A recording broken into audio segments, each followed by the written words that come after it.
Dan untuk di video kali ini dan teman saya ini akan bercerita tentang apa Gus kira-kira? Siluman buaya yang ada di jembatan peninggalan Belanda. Ya, itu teman-teman ya. Assalamualaikum warahmatullahi wabarakatuh. Kembali lagi di channel kami teman-teman, di channel Dunia Rasti. Di sini kami akan memberikan video ataupun kisah horor ya.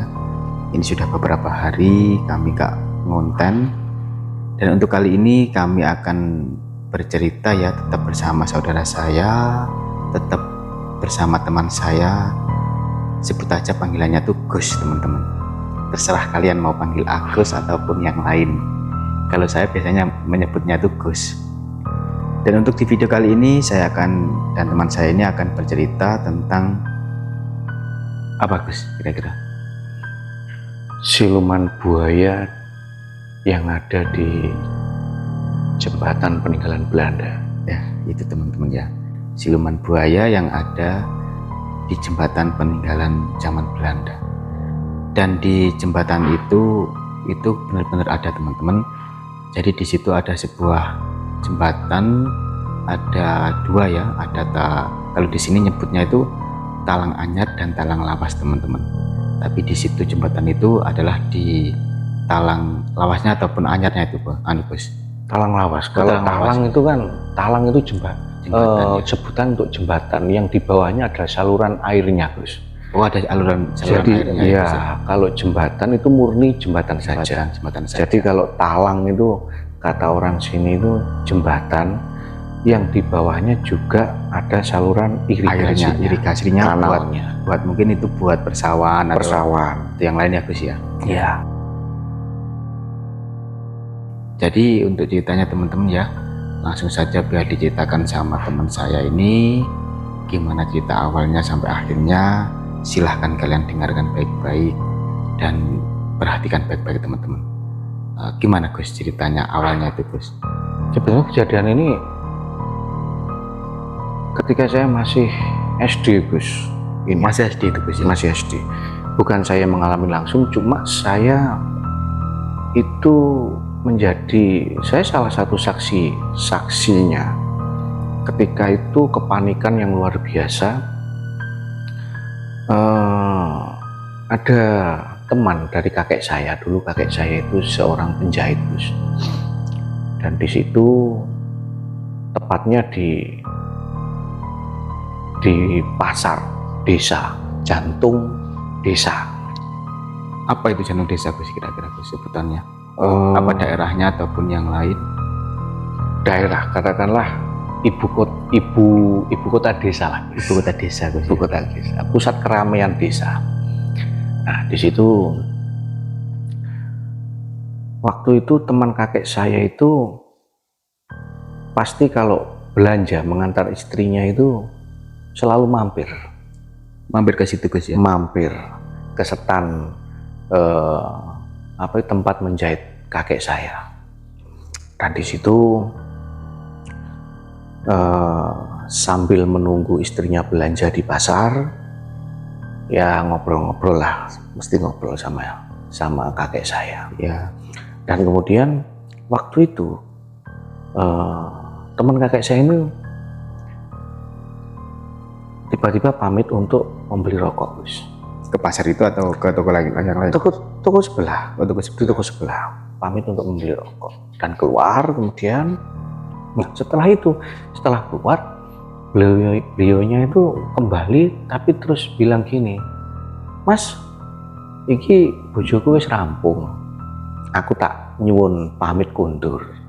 Oh, mau pulang ya Mas, ini istriku sudah selesai belanja, saya tak pulang dulu, minta izin untuk pulang.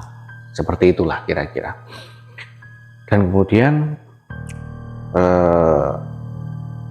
tanpa juga mengantar, karena kakek saya juga sibuk ya. Waktu itu saya tahu juga, itu saya lihat di pintu Gus. Nah, saya masih ingat membonceng istrinya juga, membonceng istrinya. Memang istrinya, bajunya pun juga sama. Diboncenglah istrinya itu, Ya. kemudian berlalu beliau pergi karena memang yang pulang. Nah, beberapa saat kemudian, kira-kira ada seperempat jam kemudian dari beliaunya yang berlalu pulang, istrinya itu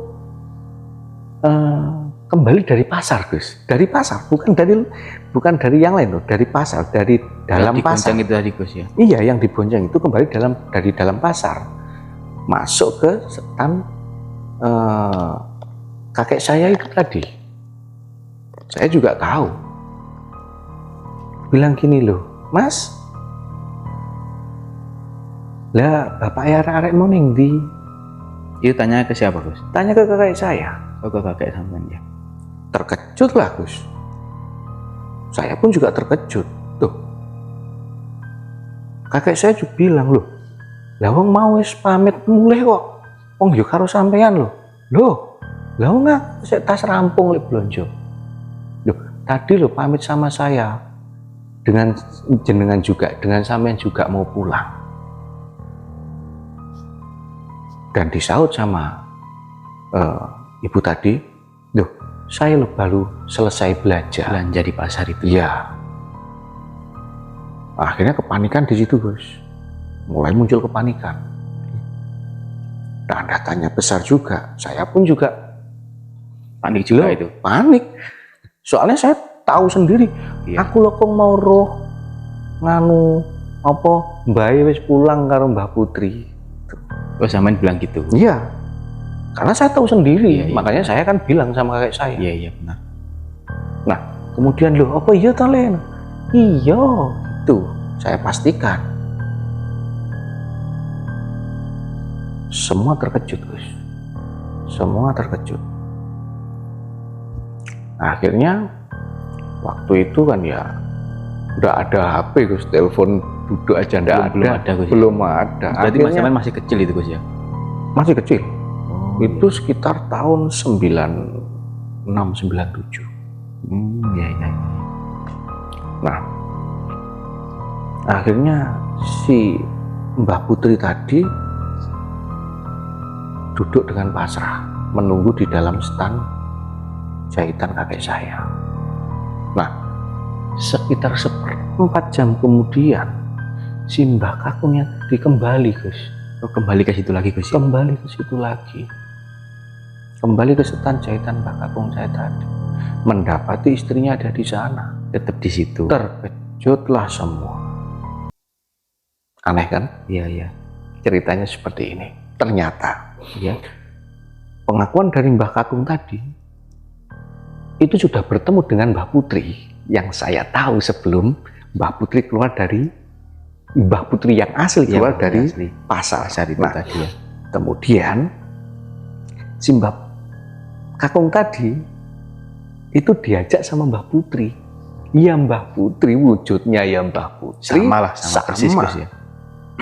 Dibonceng, ayo Pak kondur, ayo Pak pulang. Gitu.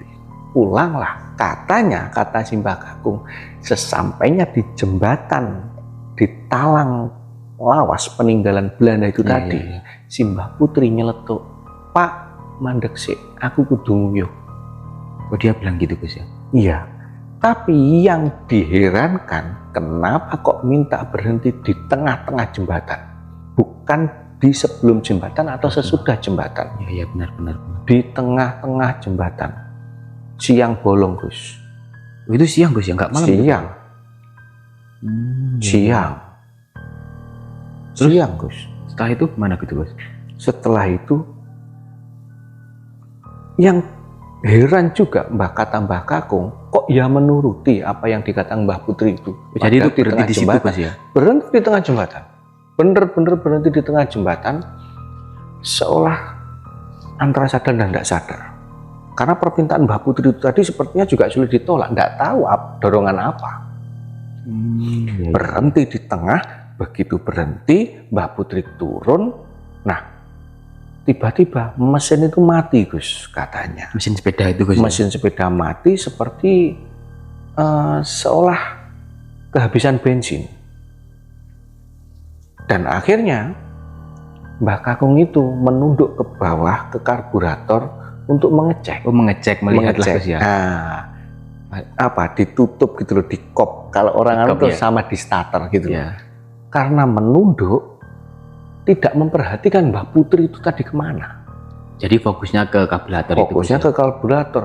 Dan setelah mengutak-atik motornya, beberapa detik, Mbah Kakung dengar suara seperti orang jebur sesuatu gitu, yang besar mencebur ke sungai itu ya. Nah, setelah mencebur bluar gitu, Mbah Kakung itu sadar. Ditolehnya dia sudah ada di tengah-tengah jembatan. Setelah ditoleh itu tahu gak Gus di situ kalau Mbah Putrinya sudah di situ, ngelihat apa enggak kira-kira? Enggak lihat Gus. Jadi cuma suara aja ya. Blur gitu, terus habis itu dilihat di bawah itu ada seperti ombakan gitu. Seperti ombakan gitu, dan hanya terlihat ekor Gus. Oh. Kemudian tenggelam. Warnanya apa kira-kira? Ya cuma ekor Gus. Warnanya ya abu-abu. Oh, itu ya. Tapi katanya ada belang-belang putihnya gitu. Jadi seperti buaya putih itulah mungkin ya. Mungkin Gus ya. Tapi katanya nggak sepenuhnya putih. Ya seperti buaya, cuma ada belang-belangnya putih gitu. Di situ Mbah Kakung itu tadi katanya kemudian sadar. Ditolehnya di belakang, di depan Mbah Putrinya ndak ada. Dicari juga ndak ada. Waktu itu yang diherankan juga kok ndak ada yang lewat sama sekali. Padahal siang ada yang tahu gitu mungkin. Nah iya, ndak ada yang tahu. Setelah Mbah Kakung itu tadi tengok beberapa saat ada orang yang lewat. Apa mungkin gitu Gus itu Gus? Apa dia sudah dibawa ke alam lain mungkin Gus? Kurang tahu juga. Tapi pengakuannya Mbah Kakung seperti itu, dan akhirnya Mbah Kakung memutuskan untuk kembali melanjutkan perjalanan. Maaf, katanya melanjutkan perjalanan sampai di rumah, dicarinya Mbah Putri juga tidak ada Gus. Di rumah itu ya? Tidak ada. Dan pada akhirnya diputuskan lagi untuk kembali ke tempat awal itu. Iya, dan akhirnya bertemu dengan Mbah Putri yang asli itu. Iya, Mbah asli, dan kemudian disitulah menceritakan kejadian yang sebenarnya. Seperti itu Gus. Terus gimana itu? Kaget semua apa? Kaget Gus. Semua kaget Gus ya? Semua kaget. Tapi mengenai siluman buaya di tempat itu Gus, itu bukan kejadian yang pertama kali. Oh, sudah berulang-ulang Gus gitu ya? Waktu ayah saya kecil, ya, saya juga pernah mendengarkan cerita ayah saya ya, dengan orang-orang juga yang lain, dengan Pak D saya. Itu katanya dulu di situ ada mantri sunat Gus. Ada mantri sunat. Dulu mantri Gus. Oh dulu ya. Calak zaman ya, zaman dulu. Itu katanya jam 9 malam. Kalau dulu jam 9 malam itu sepertinya sudah malam ya. Karena penerangan kan juga belum ada. Ya, belum ada. PLN belum ada.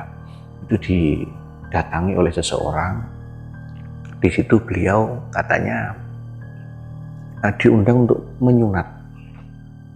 Dan di sana ada hajatan besar. Oh, mantrinya itu Gus ya? Iya, tapi nggak tahu orang itu siapa. Tapi kan namanya sudah profesi ya Gus. Jadi siapapun juga dilayani. Dilayani, benar.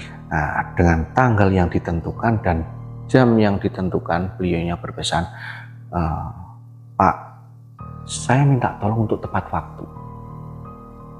Oh, gitu ya. Ya kalau orang zaman dulu kan tertib Gus. Memang ya, dasarnya tertib. Ya, kalau orang zaman dulu kan gitu. Kalau waktunya itu juga itu. Tapi waktu itu memang berpesan sekali, berpesan dan agak menekan lah istilahnya. Karena yang nyuruh itu tadi Gus ya? Menekannya begini, memohon dengan sangat untuk tepat waktu. Di jam yang ditentukan itu jangan sampai lebih lah gitu ya. Iya. Katanya itu Ya datang Gus, Calaknya itu. calaknya itu. Nah, jalannya juga jalan biasa, dan kemudian juga di yang pesan tadi Gus ya, yang menyuruh tadi juga berpesan seperti ini. Jangan menoleh ke belakang ya Pak. Kalau sudah niat berangkat, saya minta untuk tidak menoleh ke belakang. Jadi harus fokus ke depan terus Ya, seperti itu. Dan sesampainya di sebuah persimpangan katanya, Ya. beliaunya dijemput oleh seseorang. Sama seseorang. Ya, oleh seseorang dijemput Gus. Dan kemudian disitulah beliaunya diantarkan. Ramai Gus, ramai. Seperti Orang yes, hajatan itulah. orang hajatan lah. Banyak orang berjualan di kanan kiri jalan. Terus kemudian setelah menyunat dikasih uang juga Gus, dikasih Calaknya itu, Gus, amplop. Iya, dikasih amplop. Di situ juga ada hidangan dan lain sebagainya. Setelah itu pulang, diantar dengan orang yang sama juga, diantar oleh orang yang sama. Kemudian beliaunya pulang juga sama Gus, cuman gini, kecurigaannya itu muncul, kenapa kok semua orang pakai cadar? Oh, cadaran semua itu Gus ya. Pakai cadar Gus. Kalau zaman sekarang mungkin masker lah. Masker. Kalau zaman dulu kan suatu hal yang agak lain. Iya benar. Nah, disitulah beliau sadar setelah pulang. Ketika diantar itu tadi, bilang untuk yang kesekian kalinya, Pak, saya mohon untuk tidak menoleh ke belakang. Seperti itu. Sama yang ngantar itu tadi. Sama yang ngantar. Iya. Sama yang ngantar. Dan cuma satu yang ngantar itu yang tidak pakai cadar Gus. Jadi itu calaknya mungkin ingat Gus ya sama wajahnya yang ngantar itu ya mungkin ya. Mungkin ingat. Yang ngantar itu juga yang meminta untuk menyunat pas waktu malamnya itu. Oh gitu, iya. Terus kemudian ketika beliaunya pulang, sesampainya sudah diantarkan di persimpangan yang awal tadi dijemput, baru beliaunya sadar. Lalu ditoleh gitu Gus. Ditoleh enggak ada. Ke belakang itu ya. Langsung tidak ada. Jadi yang awalnya Setelah minta pamit, Pak, saya pamit, ya. Anda saya antarkan dari sini, terima kasih banyak.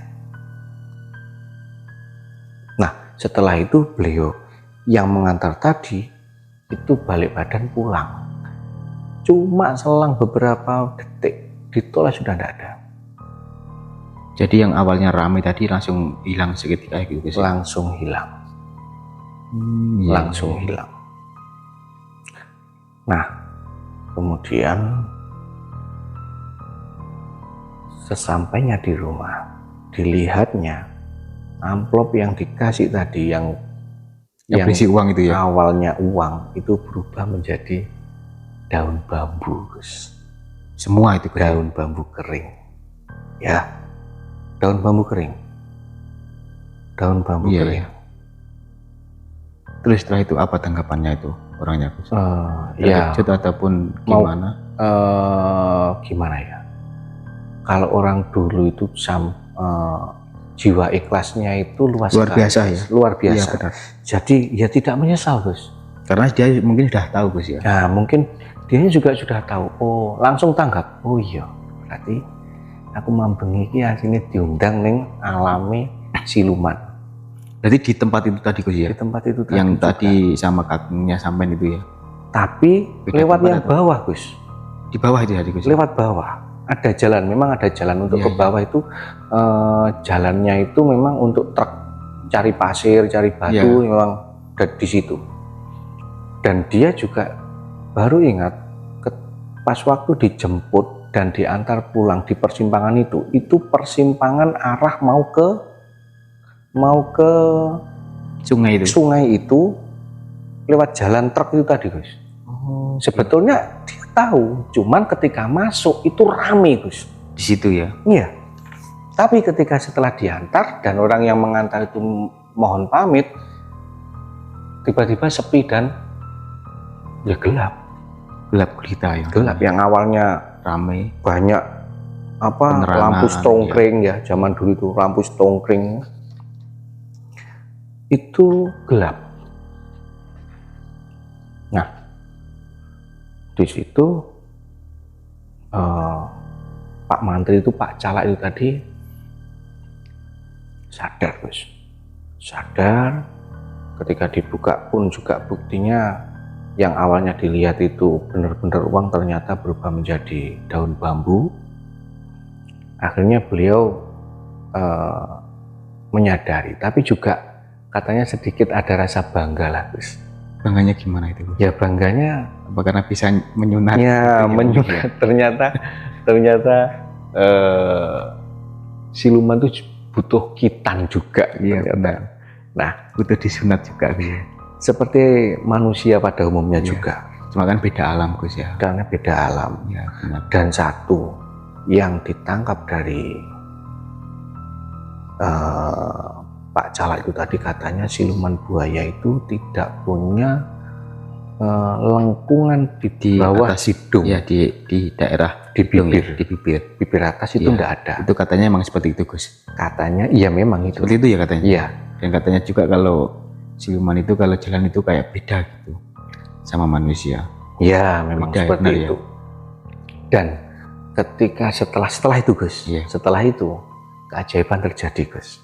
Gimana? Benar, memang dia dibayar berubah uang menjadi bambu. uang daun bambu. Daun bambu. Tapi setelahnya itu orang berobat, orang kitan luar biasa, Oh, mungkin diganti itu, Gus. luar biasa banyaknya. Bahkan dari kampung sebelah, dari kecamatan sebelah yang ada calaknya juga itu Datang ke situ. datang ke Pak Calak itu tadi. Itu loh luar biasa. Bener, waktu itu memang dibayar dengan uang bambu, daun bambu. Tapi setelahnya itu ramenya luar biasa dan seperti naik daun lah, Gus. Setelah itu menjadi terkenal. Gila, itu Gus ya. Bukan terkenal dari berita bahwa dia selesai menyunat siluman itu tadi, Ya, bukan. bukan ya. Bukan, tapi seolah seperti dilariskan gitu loh, guys. Oh, gitu Gus ya. Ya enggak tahu lagi, mungkin wallahu a'lam. Ya, benar. Apa itu memang mungkin balasan dari yang kuasa atau Yang tadi nah, tadi ya Gus ya. kita juga enggak tahu. Nggak tahu. Tapi nyatanya seperti itu. Seperti itu. Cerita kali ini sekian, Gus, mengenai siluman gitu, Gus. buaya itu. Sekian, terima kasih. Ya Gus, terima kasih banyak. Mungkin kita bisa lanjut cerita ke depan lagi ya Gus ya. Kita cerita lagi tentang apa. Oke, buat teman-temanku terima kasih banyak karena sudah menyimak video saya. Semoga cerita ini bermanfaat buat kalian semua dan dengarkan cerita ini awal hingga akhir. Terima kasih banyak. Jangan lupa untuk selalu mendukung channel ini, channel Dunia Rasti, dengan cara subscribe dan like dan share ke teman-teman kalian. Sekian dari kami, saya akhiri. Wassalamualaikum warahmatullahi wabarakatuh.